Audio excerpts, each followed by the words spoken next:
Good day. We will be discussing Chapter 2, International Electronic Business and Collaboration.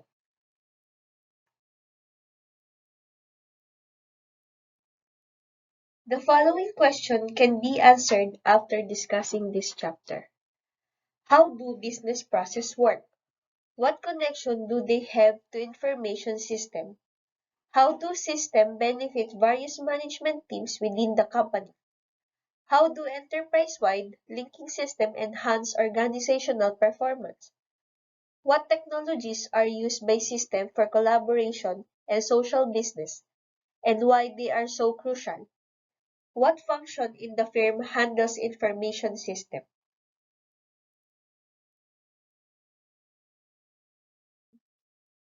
In order to operate, business must deal with many different pieces of information about suppliers, customers, employees, invoices, and payments, and of course, their products and services. They must organize work activities that use this information to operate efficiently and enhance the overall performance of the firm.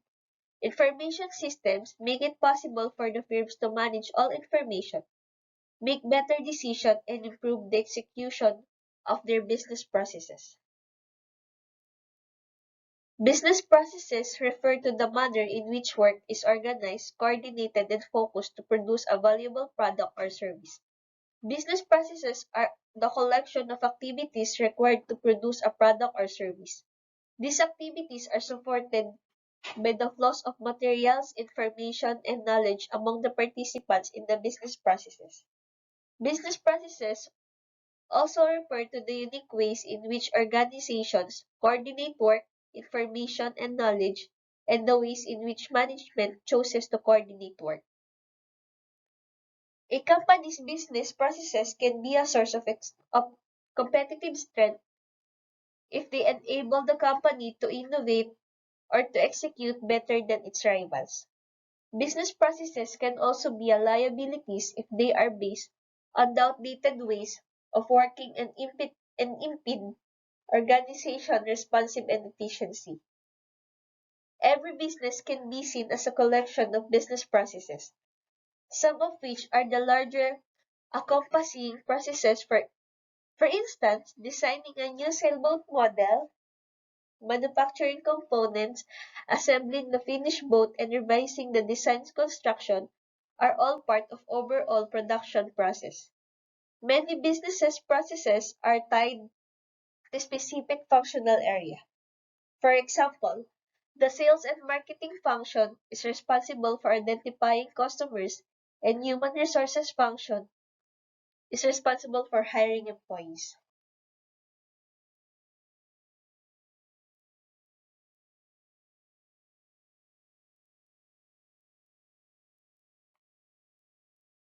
Here are some typical business processes for each of functional areas of business. For manufacturing and production, the business processes are assembling the product, checking for quality, producing bills of materials. For sales and marketing, identifying customers, making customers aware of the product, selling the product.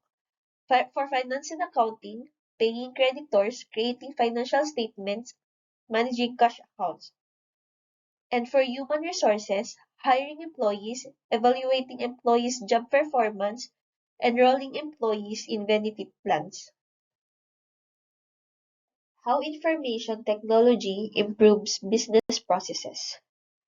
Information system automates many steps in the business processes that were formerly performed manually, such as checking clients' credit or generating an invoice and shipping order.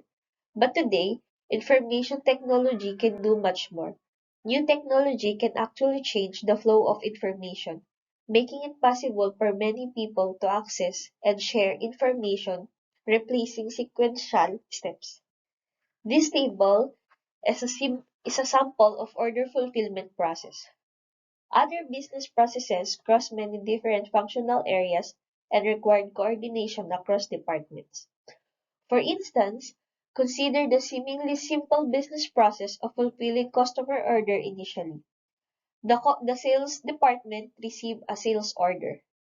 The order passes first to accounting to ensure the customer can pay for the order either by credit verification or request for immediate payment prior to shipping. Once the customer credit is established, the production department pulls the product from the inventory or produce the product. Then the product is shipped, and this may require working with the logistic firm. A bill or invoice is generated by the accounting department, and the notice is sent to the customer indicating that the product has shipped. The sales department is notified of the shipment and prepares to support customer by answering the call or fulfilling warranty claims. What at first appeared is to be a simple process. Fulfilling an order turned out to be a very complicated series of business processes that require the close coordination of major functional groups in a firm. Moreover, to efficiently perform all these steps in order fulfilling process requires a great deal of information. The required information must flow rapidly both within the firm from one decision maker to another, with business partners such as delivery firms and with the customer. Computer-based information system make this possible.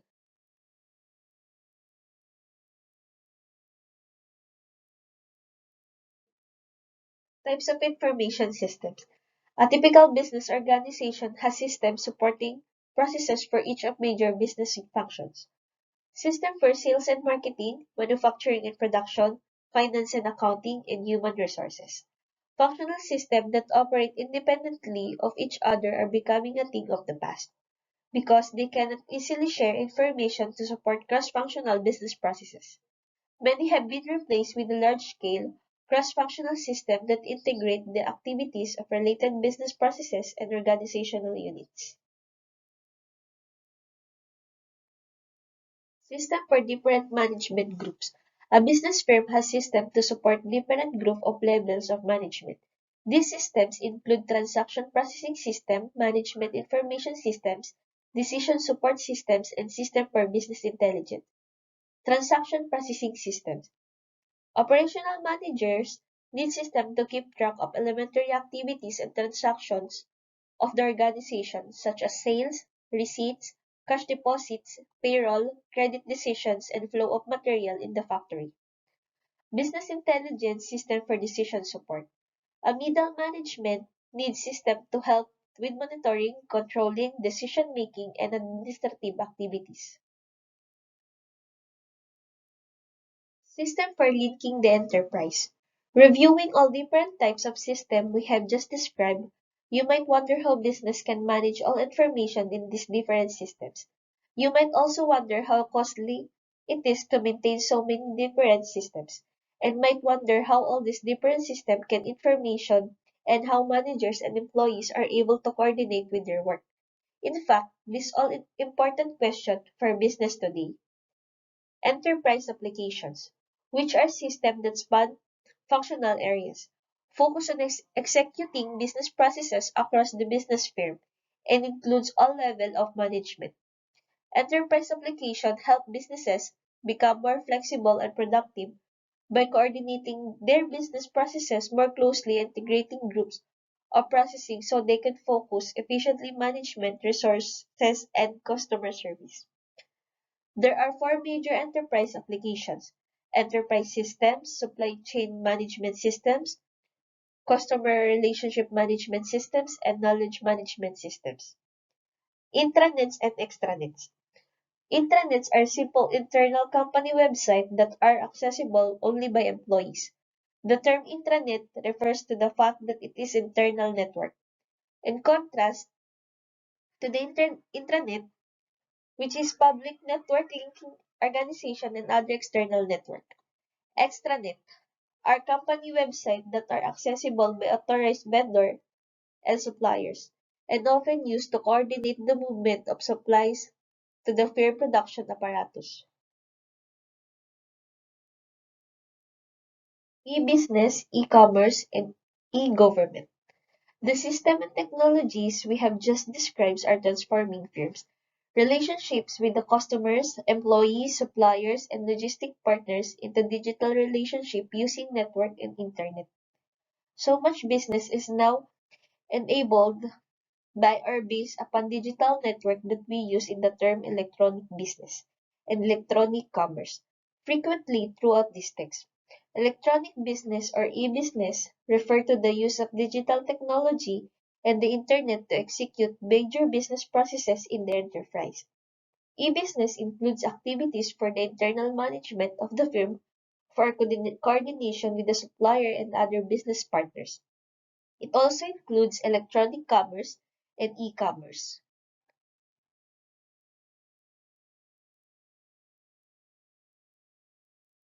The continuation of this report will be discussed by Mr. Mark Paul Mercado.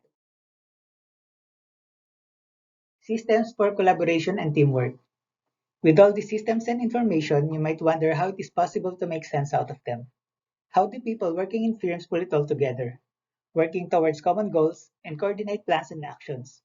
Information systems can make decisions, hire or fire people, sign contracts, agree on deals, or adjust the price of goods to the marketplace.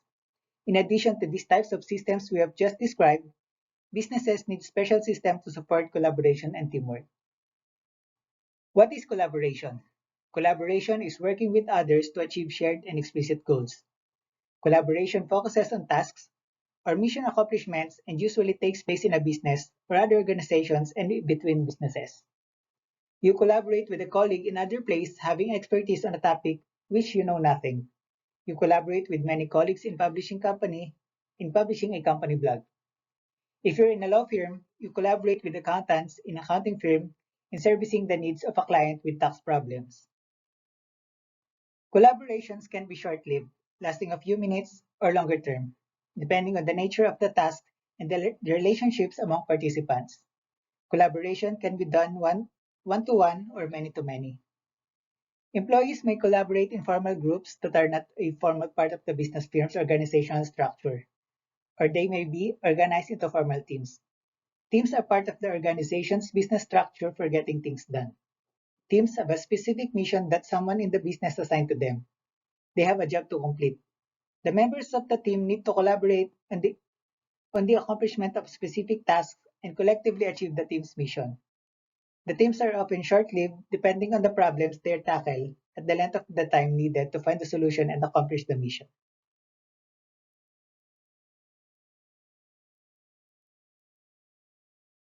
Collaboration and teamwork are more important today than ever for a variety of reasons. The first is changing nature of work. The nature of work has changed from factory manufacturing and pre-computer office work, where each stage in the production process occurred independently of one another and was coordinated by supervisors. Work was organized into silos. Within a silo, work passed from other machine station to another, from one desktop to another, till the finished product was completed. Today, these kinds of jobs we have require much closer coordination and interaction among the parties involved in producing the service or product. Next is the growth of professional work. Interaction jobs tends to be a professional jobs in the service sector that requires close coordination and collaboration. Professional jobs require substantial education and sharing of information and opinions to get work done. Each actor on the job brings specialized expertise to the problem, and the actors need to take one another into account in order to accomplish the job. Changing organization of the firm. For most of the industrial age, managers organized work in a hierarchical fashion. Orders came down the hierarchy, and response moved back up the hierarchy. Today, work is organized into groups and teams, who are expected to develop their own methods for accomplishing the task. Senior managers observe and measure results, but are much less likely to issue detailed orders or operating procedures. Changing the scope of the firm. The work of the firm has changed from a single location to multiple locations, offices or factories throughout the region, a nation, or even around the globe. For instance, Henry Ford developed the first mass production automobile plant in a single Dearborn, Michigan factory. In 2010, Ford expected to produce about 3 million automobiles and employ over 200,000 employees at 90 plants and facilities worldwide. With this kind of global presence, the need for close coordination of design, production, marketing, distribution, and services obviously takes on new importance and scale. Large global companies need to have teams working on a global basis. Emphasis on innovation.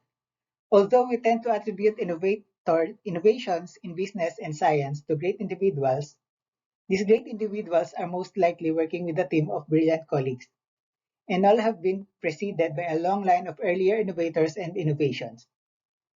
Think of Bill Gates and Steve Jobs, for example, founder of Microsoft and Apple, both of whom are highly regarded innovators and both of whom we built strong collaborative teams to nurture and support innovation in their firms. Their initial innovations derive from close collaboration with colleagues and partners.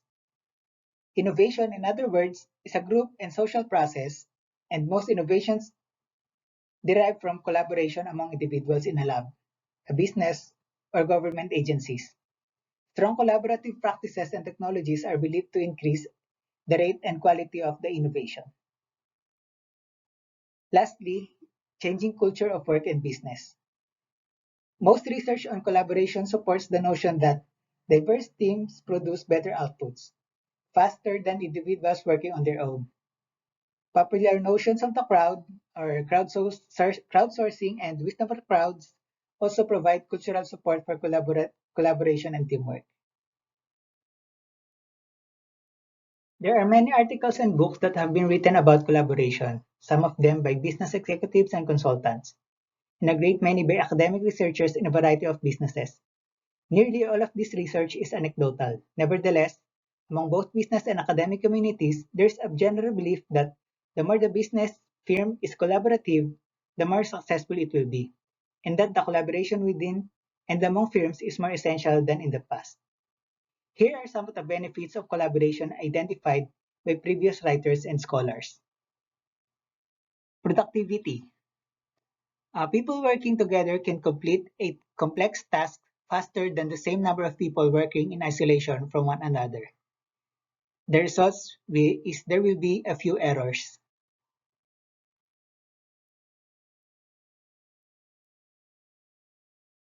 Quality.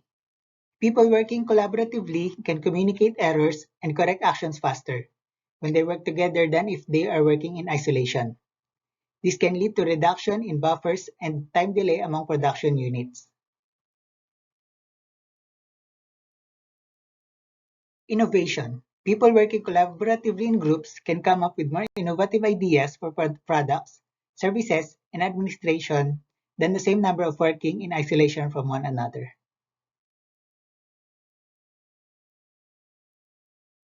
Customer service. People working together in teams can solve customer complaints and issues faster and more effectively than if they were working in isolation from one another. As a result of these four, collaborative firms have superior sales growth and financial performance. While there are many presumed benefits to collaboration, you really need a supportive business firm, culture, and the right business processes before you can achieve meaningful collaboration. That is an open culture, decentralized structure, and a breadth of collaboration. You also need a healthy investment in collaborative technologies, and the use of collaboration technology for implementation and operations, and the use of collaborative technology for strategic planning. These two are the proponents of a great collaboration quality, which entails to a better performance put to the firm. Tools and technologies for collaboration and teamwork. Email and instant messaging have been embraced by corporations as major communication and collaboration tools supporting interaction jobs. Their software operates on computers, cell phones, and other wireless handheld devices and includes features for sharing files as well as transmitting messages. Many instant messaging systems allow users to engage in real-time conversation with multiple participants simultaneously. We've all visited social networking sites such as Facebook, which feature tools to help people share their interests and interact. Social networking tools are quickly becoming a corporate tool for sharing ideas and collaborating among interaction-based jobs in the firms. Social networking sites such as LinkedIn.com provides networking services to business professionals, while other niche sites have sprung up to serve lawyers, doctors, engineers, and even dentists. IBM built a community tool component into its Lotus Notes collaboration software to add social networking features. Users are able to submit questions to, to others in the company and receive answers via instant messaging. Wikis are type of websites that makes it easy for users to contribute and edit text contents and graphics without knowledge of web page development or programming techniques. The most well-known wiki is Wikipedia, the largest collaboratively edited reference project in the world. It relies on volunteers, makes no money, and accepts no advertising. Wikis are ideal tools for storing and sharing company knowledge and insights. Virtual worlds such as Second Life are online 3D environments populated by residents who have built their graphical representation of themselves known as avatars. Organizations such as IBM and INSEAD are using this virtual world to house online meetings, training sessions, and lounges. Real-world people represented by avatars meet, interact, and exchange ideas at these virtual locations. There are now suites of software products providing multifunction platforms for workgroups, collaboration, and among teams of employees who work together from many different locations. Numerous collaboration tools are available, but the most widely used are the internet-based audio conferencing and video conferencing systems, online software such as Google Apps or Google Sites, and corporate collaboration systems such as Lotus Notes and Microsoft SharePoint. With so many collaboration tools and services available, how do you choose the right collaboration technology for your firm? To answer this question, you need a framework for understanding just what problems these tools are designed to solve. One framework that has been helpful for us to talk about collaboration tools is the time-space collaboration matrix, developed in the early 1990s. The time-space matrix focuses on two dimensions of collaboration problem, time and space. For instance, you need to collaborate with people in different time zones and you cannot all meet at the same time. Midnight in New York and noon in Manila. So this makes it difficult to have a video conference. The people in New York are too tired. Time is clearly an obstacle to collaboration on a global scale. Place also inhibits collaboration in large global or even national and regional firms. Assembling people for a physical meeting is made difficult by the physical dispersion of distributed firms, or firms with more than one location, the cost of travel, and the time limitations of manager. The collaboration technologies we have just described are ways of overcoming the limitations of time and space. Using this time-space framework will help you choose the most appropriate collaboration and teamwork tools for your firm. Note that some tools are applicable in more than one time-place scenario. If you are at the same place at the same time, you can use decision rooms, single display groupware, shared table, wall displays, and roomware. If at the same place and a different time, team rooms, large public display, shift work groupware, project management are the most commonly used tools. If at, if collaborating at the same time but in different places, you can use video conferencing, instant messaging, charts, MUDs, virtual worlds, share screen, and multi-user editors. And if collaborating at different place and time, email, bulletin board, blogs, asynchronous conferencing, group calendars, workflow, and version control and wikis are the most commonly used tools.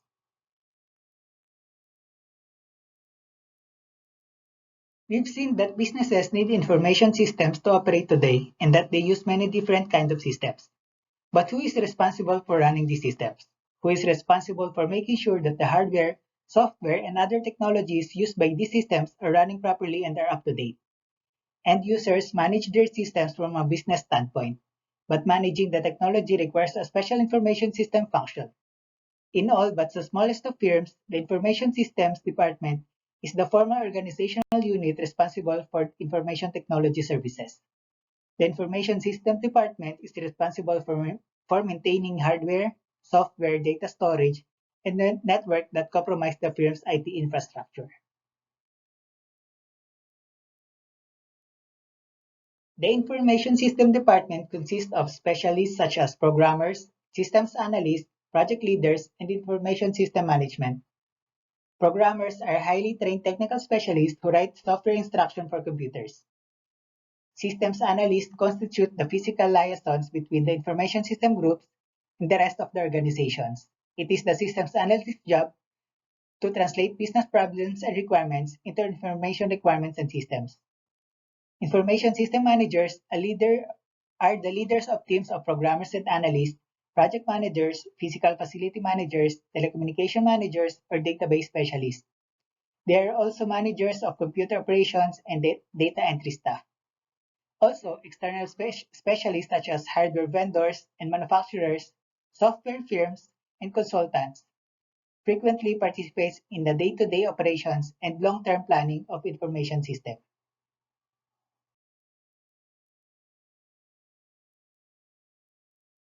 In many companies, the Information System Department is headed by a Chief Information Officer or the CIO. The CIO is a senior manager who oversees the use of information technology in the firm. Today, the CIOs are expected to have a strong business background as well as its information system expertise to play a leadership role integrating the technology into firm's business strategy. Firms today also have positions for Chief Security Officer or CSO, Chief Knowledge Officer or CKO, and Chief Privacy Officer or CPO, all of whom work closely with the CIO. The CSO is in charge of the information system security for the firm and is responsible for enforcing the firm's information security policy. The CPO is responsible for ensuring that the company complies with the existing data privacy laws. The CKO is responsible for the firm's knowledge management program. The CKO helps design programs and systems to find new sources of knowledge or to make better use of existing knowledge in the organizational and management processes. Organizing the information systems function. There are many types of business firms, and there are many ways in which the IT function is organized within the firm. A very small company will not have a formal information system group. It might have one employee who is responsible for keeping its network and applications running, or it might use a consultant for these services. Larger companies will have a separate information system department, which may be organized along several different lines, depending on the nature and interest of the firms. The question of how the information systems department should be organized is part of the larger issue of IT governance. IT governance includes the strategy and policies for using information technology within an organization. It specifies the decision, rights, and frameworks for accountability to ensure that the use of information technology supports the organization's strategies and objectives. How much should the information system function be centralized? What decisions must be made to ensure that effective management and the use of information technology, including the return on IT investments? Who should make these decisions? How will these decisions be made and monitored? Firms with superior IT governance will clearly have thought out of these answers. That's all for chapter 2, and this is the reference we use on our report.